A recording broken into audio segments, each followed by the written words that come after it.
সেমিফাইনালের আগে আর্জেন্টিনার চেয়ে বেশি সুবিধা পাচ্ছে ইংল্যান্ড, চিন্তিত স্ক্যালোনি। দেখুন, ইতিমধ্যে বিশ্বকাপের সেমিফাইনালের লাইন আপ ঠিক হয়ে গেছে। শেষ চারের মহরণে মুখোমুখি হতে যাচ্ছে আর্জেন্টিনা ও ইংল্যান্ড। তবে মাঠে নামার আগে দুই দলের প্রস্তুতির চিত্র অনেকটাই ভিন্ন।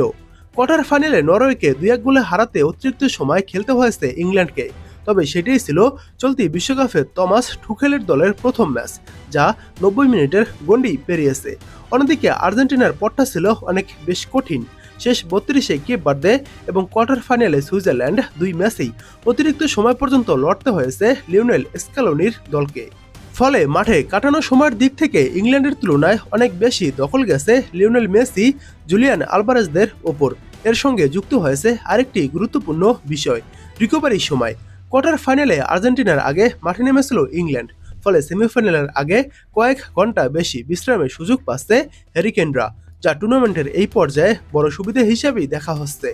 পরের ম্যাচের আগে হাতে 4 দিনেরও কম সময় থাকায় আর্জেন্টিনার কোচিং স্টাফের সবচেয়ে বড় চিন্তা এখন খেলোয়াড়দের সতেজ রাখা। সেমিফাইনালের মতো চাপের ম্যাচে সর্বোচ্চ ফিটনেস নিশ্চিত করাই স্ক্যালোনির অন্যতম বড় চ্যালেঞ্জ হয়ে দাঁড়িয়েছে। তবে ক্লান্তির সমীকরণে ইংল্যান্ড এগিয়ে থাকলেও বর্মনের হিসেবে চিত্রটা উল্টো।